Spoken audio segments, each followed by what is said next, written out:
Good evening, aloha, and happy New Year to everybody. Second day of the year.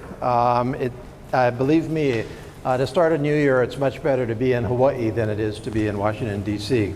I do have to go back to D.C. this weekend, and so I'm trying, even though it's early in the week, early in the year, and early in the week, I'm trying to get out and about into my constituency to spend a little bit of time with you. Again, I'm Congressman Ed Case, and I represent Hawaii's 1st Congressional District. In Hawaii, of course, we have 2 senators and 2 members of the United States House of Representatives, and I'm one of those 2 U.S. House members. My district is the 1st Congressional District.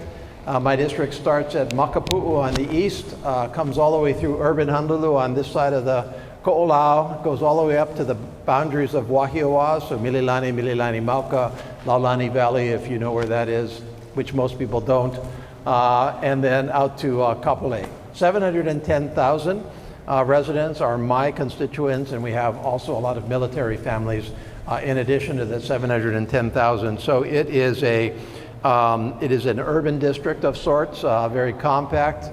The other district, of course, is the rest of the state. So I used to have that one, and that was a little bit more of a logistical challenge. This one, I drive back and forth across the district and spend time with you. I really appreciate your joining me here tonight. I'm going to deviate from script a little bit because I am very much a product of the partnerships that I have throughout Hawaii with my fellow elected officials. I can't do these things alone, and neither can they. And so I want to introduce your state senator and your state representative, Donna Mercado Kim and Micah Ayu, right over here. Thank you so much for joining us tonight.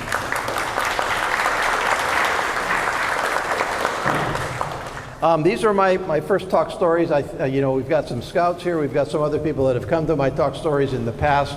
I really appreciate your joining us. And for those of you that are here for the first time, thank you so much for spending a little bit of time with me here tonight. I did a number last year. Congress was, in case you didn't notice, a little dysfunctional at the end of last year. So I wasn't able to come back and do the talk stories on the schedule that I had in mind. We did quite a few at the beginning of the year, a couple in the middle of the year. So I feel a little overdue with these talk stories, and so I'm doing 5 in a row this week before I do go back to DC. This is my time to keep in touch with you. This is my time to share with you what I'm up to. This is my time to listen to you and to offer you our assistance in our office however we can. I am assisted by my staff. I have a very, very good and professional staff in both Honolulu and in Washington, D.C. And several of them are here tonight. Tim Nelson back in the back is my chief of staff from Washington, D.C. He's out here for these events and some other things. I've got Jackie Conant. Jackie is right there. She's my deputy chief of staff. She works here in our district office and runs that office. I've got Kira Emting, Julia Anashevska here, and Nestor Garcia right over here. So that's all of my staff here in Honolulu. And I'm going to just talk for, 20, 30 minutes, although I always go over time, so I apologize for that. And then I'm going to turn this over to you because what I want to do is to listen to what's on your minds. And I want to have a discussion with you about the future of our country, the future of our state, and I want to figure out, again, how we can help you and you can help me to represent this incredible district, this incredible state in our U.S. House of Representatives. I always start with my mission because it helps me to organize my thoughts and my actions, and I think and hope and believe it helps you to understand what I'm trying to accomplish for you. So I've got 3 parts to my mission. The first part is basically what our Constitution directly says, which is that I am your representative in our United States Congress to collectively decide on what our country should do. Out there in the world, out there throughout our country, any number of issues, every single issue, every issue touches us in one way, shape, or form. And there are 435 of us in the U.S. House of Representatives who vote, and 100 more in the Senate, and I'm one of them. And so that's my first part of my mission, is to contribute to national leadership. I am a national leader, I am your representative, and I am supposed to be assisting all of us to decide the best course for our country, and because of our country's standing in the world, really in many cases for our world. And so this is a very serious responsibility, and I take it seriously. The second part of my mission is local, and that is, how do I make sure our federal government helps us here in Hawaii? How do I help with Red Hill? How do I help with transportation? How do I help on crime? How do I help on Maui? Any number of issues. Our federal government can and should be of assistance to us. And so that's the second part of my mission, is to assist our state in our own future, our own president, our own future. And then the last part of my job is to help you with your own individual issues. They could be many, many different issues. We get communications all of the time from constituents that we try to answer. I found a few of you here already that are my correspondents. Thank you for that. But many other, and I'm going to give you some examples along the way. So this is very much an individual offer of assistance to you with your issues. Sometimes it's like, why didn't my garbage get picked up last night? And for those, I just give them over to your state representative, your state senator, even though it's not their job either, but I got to find somebody, right? I don't do the garbage, but I do Social Security, I do veterans, I do a lot of other things. And so we call this casework, and I'll get back to that a little bit. I said that. I said I just single you out because you're the closest. You're an A in the alphabet. I've got a lot of tools that I use to get my job done. I've already talked about my staff. My staff is integral to my office. They're a great staff, as I've already said, and many of you probably have had direct contact with them as well. They are experts in their area that they focus on. And they are all of a service mentality, because that's central to this office. I also have many, as I've already said, partners throughout the state and throughout my district. I've talked already about my partners in state and county government. I have partners in the nonprofits. I have partners in the business community. I have partners in your community organizations, and I try very hard to foster those relationships because I consider you part of the job that I have to do. Day after tomorrow, just as one example, the congressional delegation, Senators Schatz and Hirono, as well as Representative Tokuda and myself, are going to have another one of our regular meetings directly with Governor Green and Lieutenant Governor Luke, and that's because we have to be on the same page with each other, and we have to try to work together. The third area, this is an important one, and that is that in Congress, there are committees that we set up that specialize in a particular area. So we have the Education Committee, and members of Congress are assigned to those committees, but there are a couple of committees, really only a handful of committees, that really handle all parts of the federal government, and the critical one is appropriations. Because appropriations is the committee that is responsible for federal funding. So $1.7 trillion of federal funding every year. And I was lucky to get on that committee 5 years ago, and I'm basically entering my 6th year on the appropriations committee. That committee alone takes me 50% of my time for reasons that you can imagine. I'm responsible for the entire federal government. I definitely want to use that committee as well as I can for the benefit not only of our country but of Hawaii. And so I spend a lot of time on appropes, as we call it. Committees are split up into subcommittees.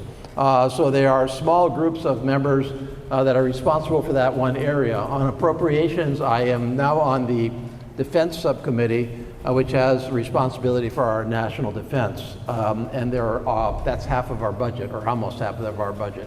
Also Homeland Security, which is an important committee just for keeping us safe here. So things like cybercrime, obviously all of our TSA, all of our in and out transactions or secured transactions throughout our country. So those are two very, very good and influential subcommittees. I'm also on the Natural Resources Committee, which is, as it sounds like, responsible for our country's natural resources, so national parks, national sanctuaries, especially marine resources, which is important to us here in Hawaii.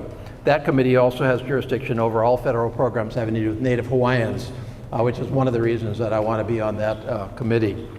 I'm also members of caucuses. These are collections of members of Congress that coalesce around specific issues. And so think about, the U.S.-Japan caucus, which is a caucus that I'm on, which is members that want to focus on the relationship with Japan.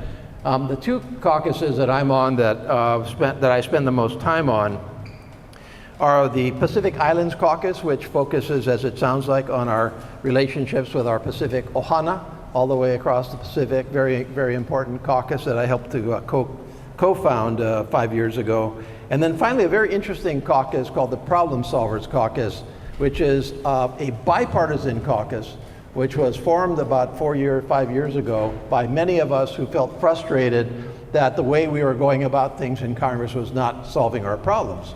And so we decided to set up a caucus that's evenly split, regardless of who's in the majority, between Republicans and Democrats. We have certain rules that encourage us to try to solve problems in a less divisive way. And we've actually had great success in a number of areas having to do with keeping our federal government open as a result. We're working right now on border security, which is a very, very tough issue. And I'm very happy to be vice chair of that caucus. Let me tell you a little bit about the current 118th Congress. 118th because it's the 118th time that our country has had a 2-year Congress. That's the way this works. So you can do the math. You can go back to 1779. I hope that adds up, or somewhere around there. 1789, I'm sorry. And we're just starting the second year of a 2-year Congress. And so I'm halfway through my current term, which is a 2-year term. And, hey, this is a very difficult Congress. Very, very difficult Congress. Every Congress has its chemistry, its rhythms. Every Congress is determined partly by its personalities, partly by, who's in the majority, and partly by what's going on in the country and the world. And this particular Congress, of all of my Congresses, and this is the 6th Congress that I've served in, has really been one of the most difficult. We've got tremendous division and polarization in our country. We've got dysfunction in Congress itself, as you can see from the fact that we shut down Congress altogether for weeks at a time just to be able to select a leader, and basically fought some partisan civil wars inside of Congress. And then we're doing this in the context of very, very difficult issues that we're facing. Issues that have no really right answer, no easy solution, and you've got to kind of sort through a lot of different viewpoints, and the stakes are very high. I regard my job as trying not to get caught up in the yelling and screaming every day, trying not to get overwhelmed by feelings that, this just isn't working at all, and trying to stay focused very much on debating issues civilly, because this is what Congress is about, deciding issues of great import to our country and to our world, and then solving problems wherever I can and just getting things done. So that's the context that I take to the current 118th Congress. I'm just going to tick off some issues that are forefront for me at least, and this is not an exclusive list at all. Some of these are international, some of these are national, some of these are Hawaii related, but just to give you a flavor of what I'm trying to focus on, and actually whether I want to focus on them or not, they're focusing on me and all of us in one way, shape, or form. We are all still concerned about our economy, our cost of living, and inflation. Now, the fact of the matter is that inflation is now down to around 3%. And so it's definitely heading in the right direction. But you know as well as I do that just because inflation is back to 3% doesn't mean prices are back to where they were 2 years ago, 3 years ago. That's after, double-digit inflation. And so prices are up 20+%. We all feel that in our own homes. And so, the The first challenge here is obviously to get inflation down so it's not continuing to cripple us. We're going in the right direction on us, but costs are still too high, and that's a real problem in the entire country. We feel that here in Hawaii in spades. Bottom line, we still have to kind of increase the supply chains that are out there so that products can get to our markets and to us without any real hindrances. We definitely need to reduce the cost drivers wherever we possibly can. I can talk about some of those if you'd like. And then, of course, for those that are particularly impacted, I think and I believe in my own philosophy that we all should help those that really are in need, that cannot really provide housing for themselves or food for themselves in some cases because of high prices or otherwise, through no fault of their own and through no lack of effort by them. And so this is very much where your federal government, I think, does need to step in and help. Again, no particular priority, but number two, Maui has certainly dominated my 2023 and the entire congressional delegation. Tremendous tragedy that is still ongoing. We have mostly tried at the delegation level to work through the federal government to provide the disaster assistance that's needed on Maui for immediate stabilization, for cleanup, for remediation, for beginning to rebuild Lahaina, for housing for its residents, for economic dislocation, especially for small businesses. And that's very much still going to be an active part of my agenda.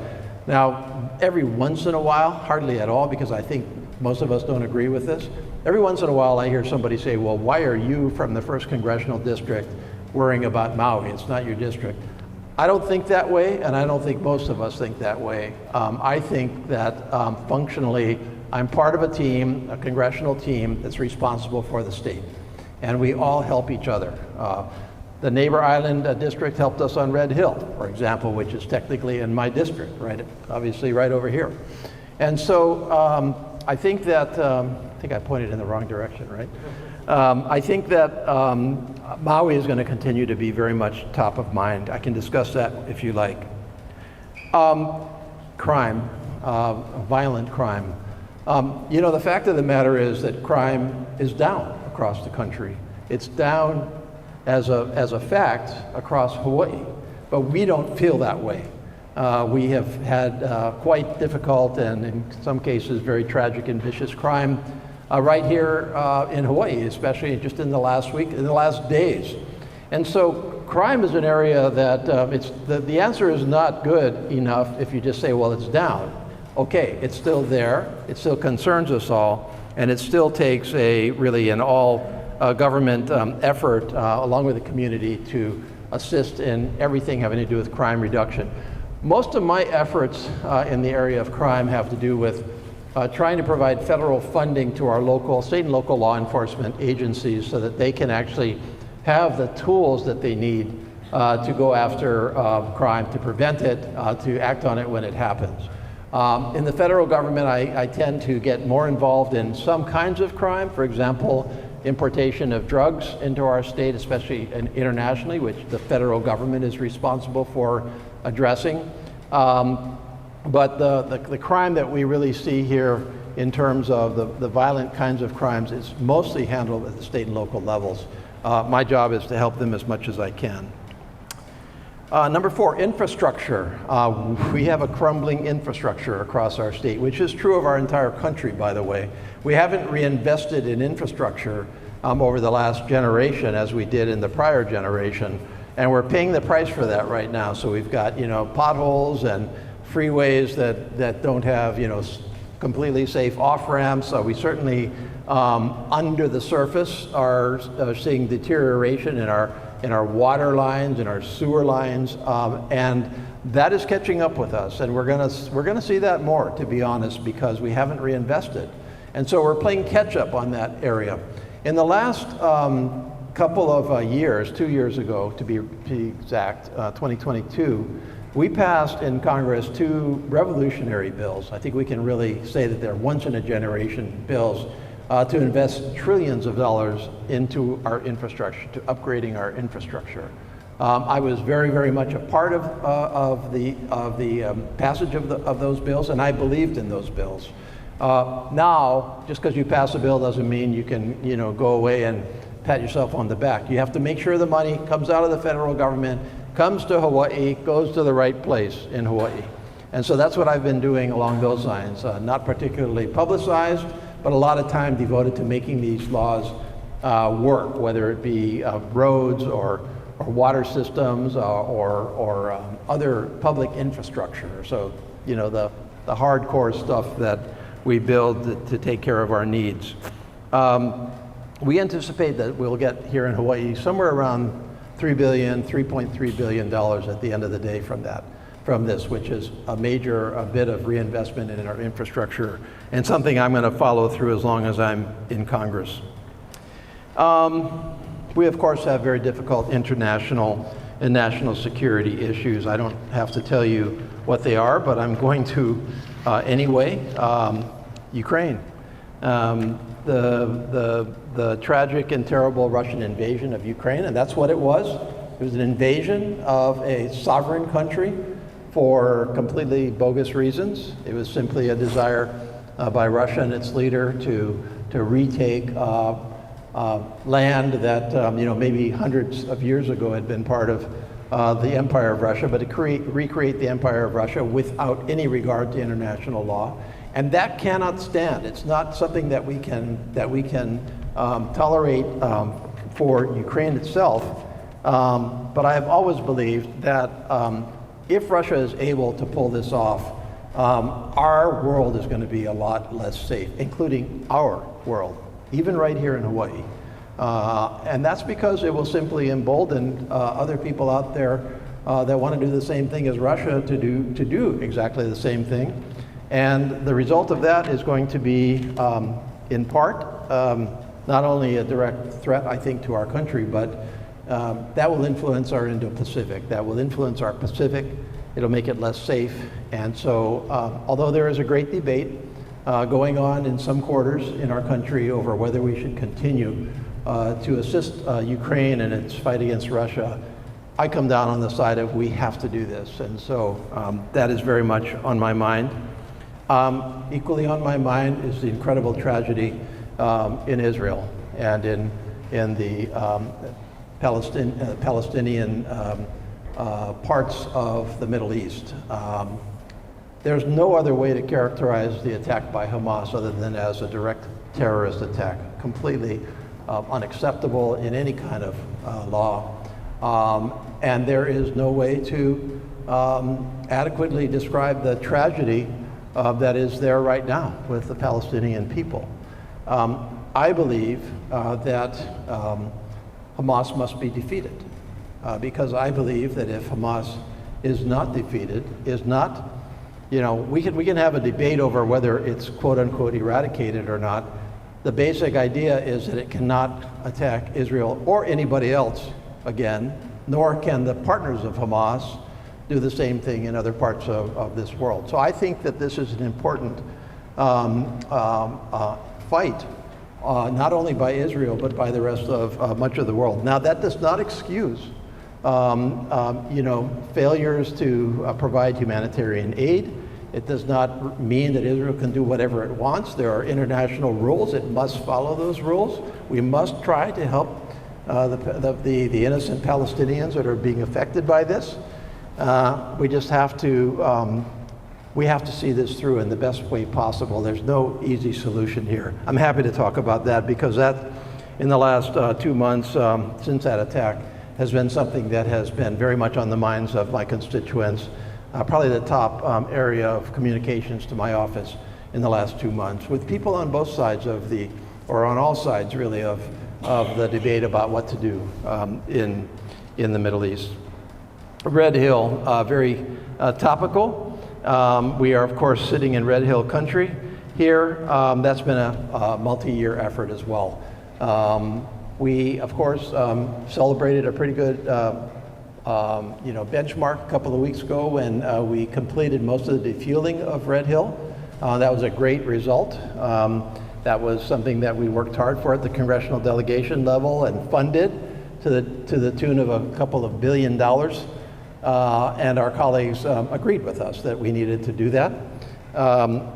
Department of Defense decided to close it. Now we have to finish the defueling because there's a little bit left in it. We definitely have to decide how to close it permanently and what to do with it after that. And then finally, of course, we still do not have the full track of whether and to what extent there is fuel in our water, in our aquifer, and if there is, what to do about that. We also have people out there who are still impacted health-wise, and we have to take care of them. And it needs to be a long-term effort over, I'm talking about, 5, 10 plus years, because sometimes the effects may not show up for that long, as we've seen with other toxic exposures. So Red Hill's going to go on as a subject for me for a long time. Let me touch on climate change. I think we're over the debate about whether we're having climate change. I hope we are. I think we're also over the debate about whether we, humankind, is causing climate change. I hope we are. That wasn't true, actually, when I went to Congress a couple of years ago. People are still debating it.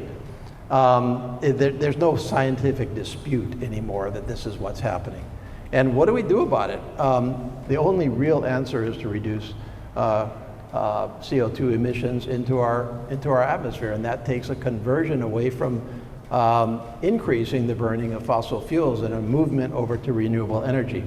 This is what we committed to doing in one of those 2 big infrastructure bills that I talked about, the Inflation Reduction Act.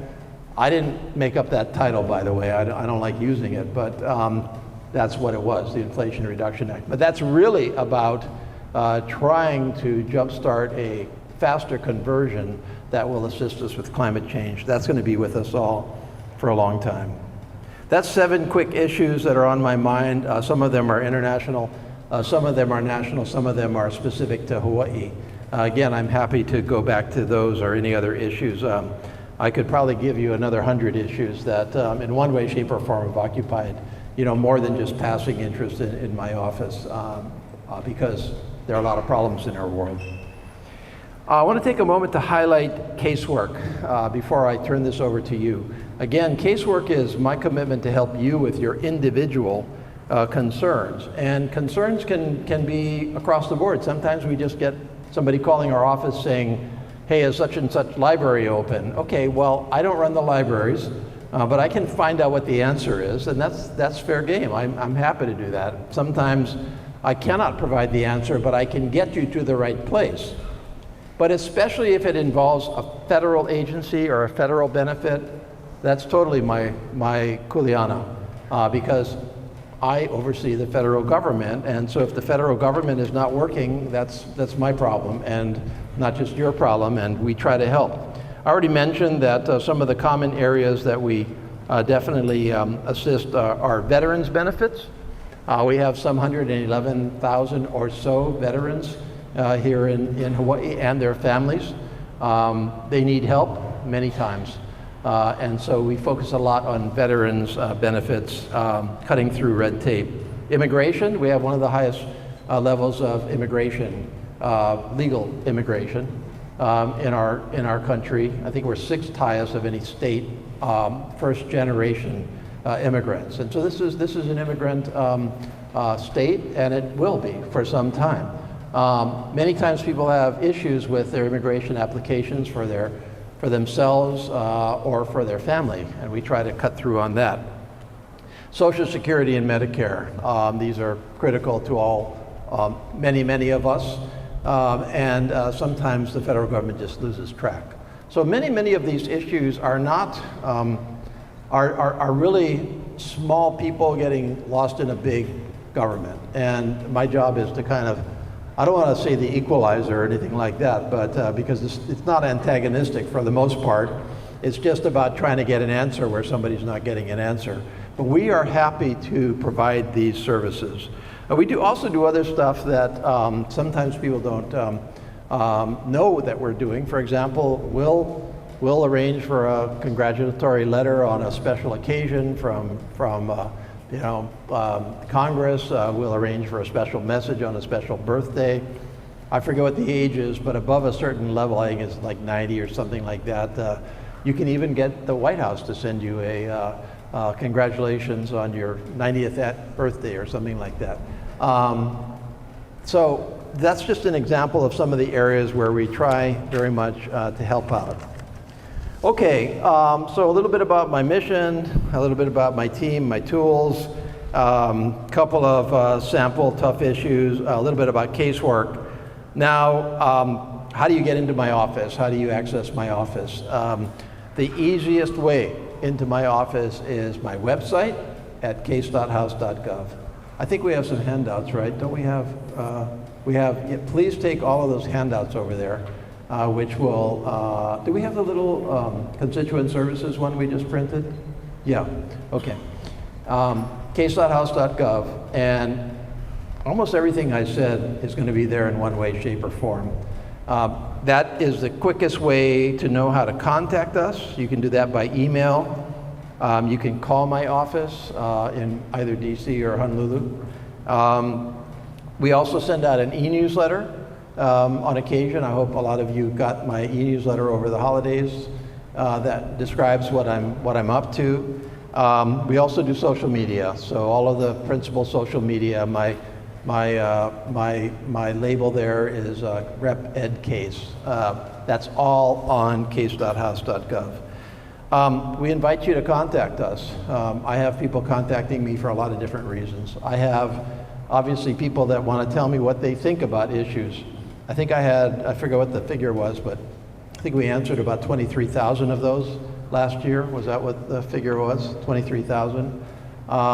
We have people suggesting things to us, questions, just basic questions, not so much opinions or positions, just questions. We're here to serve you. I'm your congressman, and like I said earlier, this is a service office. With that, I'm going to stop. What was that? That was, I think I started at 6:38, so I didn't quite go half an hour. Little over half an hour. My name is Alexander Wolf. You probably don't remember, but a little over a year ago, you and your office helped me and my family with immigration. I owe you a great debt.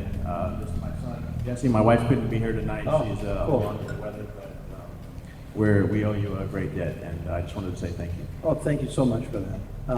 And so, if you don't mind, and you don't say anything real personal or anything, but what was the problem, and how did you know to contact us, and how were we able to help, just as an example to everybody? Sure.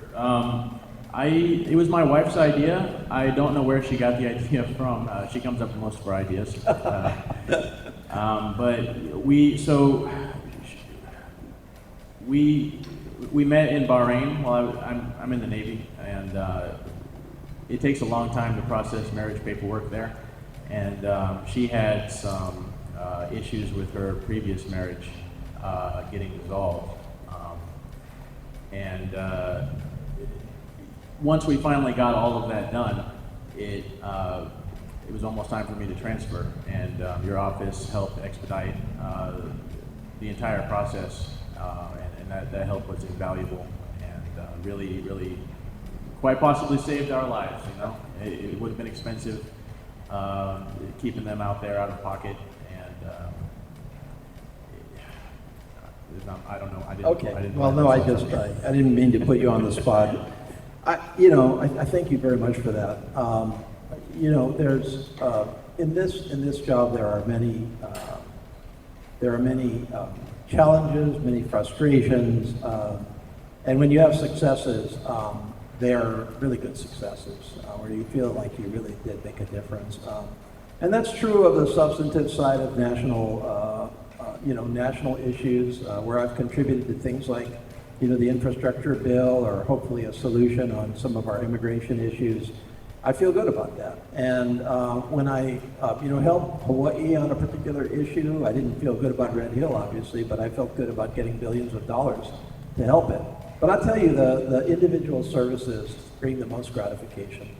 So I really appreciate you saying that. Thank you, sir. May I shake your hand? Of course. Hi, Mr. Case, or Reverend Mr. Case. Thank you for your time. My name is Mary Leonard. I'm sure you're well aware this has to do with kind of environmental issues that you brought up that I'm also very passionate about.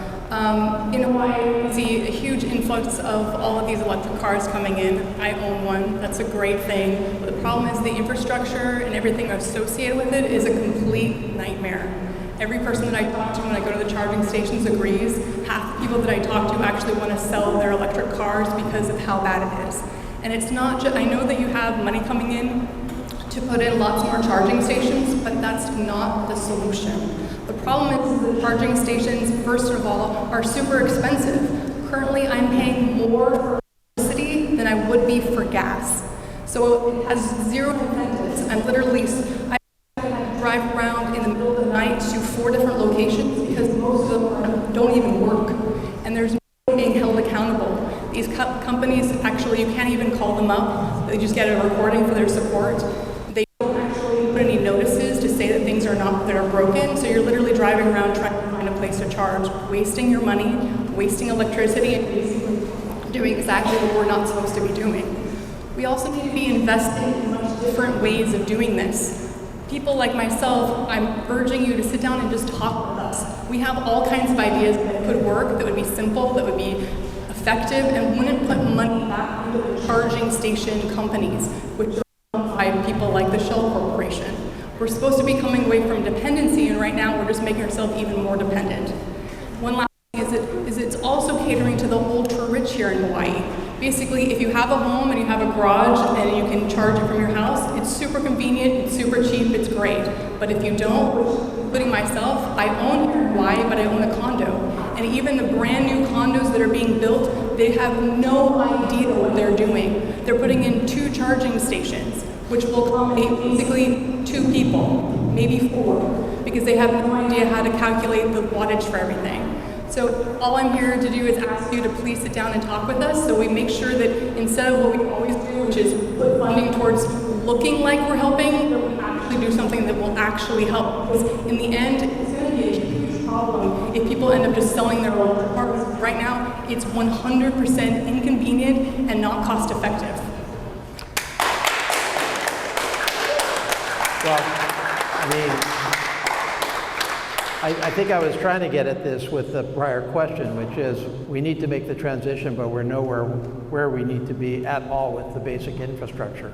And so we're at a very awkward position here. We know we need to move beyond those fossil fuel cars, but the market is not telling you or anybody else that it's a wise decision for your finances or for your convenience. And the car manufacturers themselves are feeling this. I just talked to one of them 2 weeks ago, and they're saying, we're not able to sell our cars because we haven't solved for the issues that you're talking about. There really are easy solutions. We all talk about them at the charging station. Yeah. The problem is the people who want to make money off of it are the ones that we really are talking to you guys. We do actually have some really great ideas. Everything that you're talking about, solar car covers, from having 120 outlets both at your homes and at your business. Because if you have a slow charge, you can do a daily commute just by plugging in. Yeah. And you're being charged a normal rate. But right now, these charging stations are just being built everywhere, and where the charging. Yeah. Well, first of all, I'd love your ideas. So please send me ideas. Will you do that? Yes. case.house.gov. Second, I think the idea at least was that if we got up to critical mass, to large numbers of competitive charging stations, large numbers of competitive, alternative ways of maintaining and charging your vehicle, and if we incentivized the difference between fossil fuel cars and EVs, so that essentially it did make sense, just as a matter of your family finances, to go in the EV direction, that we get as fast as we could to more competition in charging, more infrastructure in charging, and a cheaper EV as opposed to fossil fuel car. That's the policy idea, and it's not going very well right now. But it doesn't necessarily mean it's the direction to go. Thank you. we want the Gaza to stop attacking Israel, but it's been since day one. I mean, Okay. it hasn't gotten better, it's getting worse. So, would you support a ceasefire now? To just everybody just stop? Because we know you got the hostages, but that's not helping. This is not helping. And right? it would depend on what the conditions of that ceasefire are. Right. I can't answer that question with a yes or no answer right I mean, now. what the Gazans did to the Israelis was horrible. They killed parents from their children, children from their parents. And what the Israelis are doing, they're killing so many people. I mean, when does it stop? Yeah. Right? Well, I don't excuse either side. As I said at the very beginning, I said last night at a talk story in response to a similar question. Okay. I said, I have not supported this administration in Israel for 15 years. I don't believe that they have been right and just with the Palestinians. I never supported their walls. I never supported their settlements. I didn't support their attempt to amend the Constitution. I didn't support their catering to an extremist right in that country. There's many, many things I don't support in Israel, but nothing excuses an attack by Hamas. And I will tell you that I don't believe that any peace under any circumstances will be possible if Hamas still exists. I don't believe that that's possible. And so I think you've got to get rid of Hamas, and that's the only chance to peace that we really have as a practical matter. No disrespect for you, okay? I got a lot of respect for you. I think you're more of a centrist, but I'm angry. I go to the grocery store, I see how much everything's going up. I talk to the people that work at Walmart, okay? I said, every time I come here, everything keeps going up. You know, I don't want to be lied to. The kids, I feel sorry what's going to happen to them, okay? That's all I got to say. Thank you. I'll take it. Thanks, Al. First of all, I take no disrespect from you, and you're entitled to express. That's why I'm here, right? And I'm here to listen to you, and you can express yourself however you want. The fact is that most of us in this country, myself included, by the way, are angry about many things in this country, and so I feel the same sense of frustration that you do, and I'm there, right? And so let me make a couple of comments back to you. There are wide and divergent views in this country about what direction to go in. Hopefully, and I believe there's really the only way to address this is through an election process. And Sir, no president should ever have the executive order to open the border at all. Yeah, okay. We got Homeland Security. What are they doing? Yeah. So let me answer you on the border, because one of the comments that I want to make back to you is that Congress has many, many different people, many diverse people. The way our government is organized, it creates a binary approach, right? Republican or Democrat. That's actually not how Congress functions.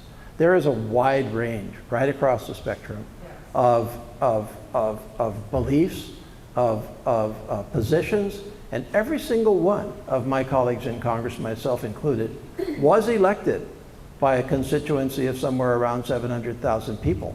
And so the lesson I take from that is that our country is a very different country in a lot of places. Because I've listened to some of my colleagues, and when they talk, I think to myself, number one, there's nobody in my district hardly that agrees with what I just heard them say. But then the number two thing, which is more important, is, but they were elected by their constituents, so their people in their district must be really different from us here in Hawaii. Now, how do you reconcile that? First of all, I ask you not to try not to lump everybody together because of the actions of some. Because I don't like some of what my colleagues do either, on both extremes, by the way, and even sometimes not on the extremes. So I don't defend them, but they're elected members of Congress. And our job is to try to make the choices we have to make in our country, including a consequential presidential election, and including the selection of every member of the U.S. House of Representatives next year and 1/3 of the U.S. Senate. And so I think that's where the choice needs to be made, and that's where the frustration and the anger needs to be channeled in a constructive way towards deciding which direction we want this country to go in. And then trying again, I talked in my opening remarks about there's a place for this partisanship that you referred to in your comments, and there's a place that doesn't have to happen. That there are not easy, but channels for us to try to work together to overcome differences on common themes. Now let's talk about the border. First of all, I have been to the border to look at it myself. I went there myself. I think I've been to the border 4 times now. The last time I went was 6 months ago. I went by myself because I didn't want anybody else, you know, micromanaging what I thought or what I saw. And I went there and I spent time with the people on the ground. And I agree with you. The border is completely broken. And I agree with you as a Democrat that parts of... Excuse me, I don't mean to interrupt you. My husband is an immigrant, okay? He came here 1974. It took him 6 years to come here, him Yep. and his family. My husband works hard. Right. Both of his brothers work 2 jobs, and now they're retired, they're successful. My husband he's still working. Yep. He wants to work, 72. Well, this is okay? this is the unfairness of the massive illegal immigration. Oh, he's not happy about what's going on. I'm not gay. I'm a naturalized citizen. I was born in Japan. Right. You know, my dad was a soldier. My mom was a Japanese nurse. This is Yeah. back in the 50s. But I'm just trying to respond. I think I understand what you're trying to tell me, and I agree with you. In my constituency, which is one of the highest immigrant communities in the entire district, in the entire country, like I think we're ranked number 6 in the entire country for number of first-gen immigrants in our state. The people like your husband and yourself for that matter, who were naturalized citizens or came into this country legally, are the ones that are the most opposed to what's happening at the border because they had to wait in line 6 years. 6 years was actually shorter than many people nowadays. But sir, you think it's right? I don't have any problem with immigration, but these people, these poor people are crossing No. the water and drowning. They're being victimized No. by the cartels. It's completely Yeah. run amok. I It needs don't a system. I don't think it's And right. you don't open the doors and like 8 to 10 million people in, and these cities are having a hard time. Yeah. I have a friend in Denver, and Yeah. she is telling me it's just terrible. Yeah, well, I think, like I said, I think it's broken and it has to be fixed. And I think that many of us in Congress, and I work with them, both Republicans and Democrats, by the way, believe the same thing, believe that we need to do 2 or 3 things to try to start to get a handle on it. Number 1, barriers where necessary, not an entire wall, but barriers where necessary. Number 2, reform some of the incentives that are going on right now, including the asylum system. Number 3, an ability by our border security folks to return people immediately over the border if they cross illegally, which is not the case right now. And number 4, to try to work with the countries that are the source of this immigration to keep people from leaving to start with. Why is it open like that? Why? It's open because, well, it's open for a lot of different reasons, and the reasons are A, it's a pretty wide open border, number 1. Number 2, we haven't invested in sufficient personnel to enforce the border. Number 3, our system incentivizes people to come over the border illegally and then to remain in our country awaiting a judicial determination. And number 4, we currently do not have the sufficiency of tools to return them over the border as soon as we apprehend them. That's the facts. That's the why of it. And number 5, we haven't done enough with the countries of origin to keep them from leaving to start with and to provide people with an avenue of legal immigration in other countries before they come here. That's the why. So I'm working on it right now. I spent this morning working on a border security package on a bipartisan basis. Yeah, but you know what? We're paying all these taxes. We're going to be in big trouble. Why are we putting more money into something like this? This is a disaster. Well, I guess frankly, because I believe that we do need to invest further in border security to actually... You just open up the gates and let 8 to 10 million... No, I'm trying to actually create some more gates, and that takes money. And it takes enforcement personnel. So anyway, I'm happy to interchange with you, but I do want to give other people an opportunity. Makes no sense to me. So I have voted against defunding the IRS. I have voted against defunding information services from the IRS. I have voted against defunding the specifics of the audit department, which is focused, by the way, not on your low and middle income taxpayers. It's on the highest end, which is actually where we have the most avoidance going on as a matter of total tax collections. And that's where we need to work on. And yet some of my colleagues in Congress want to defund those investigations of the high end. Now why? Because they're funded by the high end, I guess. So that's my position on it, and I've voted accordingly a number of times, including as recently as a couple of weeks ago, when I was asked to defund the IRS in a vote. So that's where I am, and I would amplify that in this area. If you are, having problems with the IRS, certainly we can try to help you. My son goes to school here. We're happy here. He'll be here sitting right at this table probably in 2 days. I'm also a veteran, and I've never had any problems with the veteran administration here on this island, so I'm very thankful for that. I wanted to mention 2 things. One is the refueling. They moved the fuel to Kapolei, just nearby. And as far as I know, there was no public consultation on that for Kapolei District. I could be wrong on that, but I'm pretty aware of what's happening locally. I think that should have been done because we are a direct target for an attack to the U.S. They would bomb that probably field. The other thing is the undocumented aliens that's coming in to the U.S. I've seen the official statistics. I'm actually part of the governor's media list, and I've seen the statistics that show that there is a large number of undocumented aliens coming in, and they have lists showing that, and from what country. So it's quite shocking to me that that is happening, because we need to be talking about it publicly, how we're going to deal with it, and it could increase to a large number of people. So I'd like you to talk about those 2 issues, and just say that I'm very happy living here. I'm not against that. So as far as China goes, in some circles I'm recognized as a China expert and a Russian expert. What I would say is that I've heard from my banker that people are showing up here. It's kind of a complicated issue, but I know lots of people from China and Hong Kong, and they're bringing large sums of money here. They're doing it through corporations, or they're doing it as dual citizens, but their allegiance is to Communist China.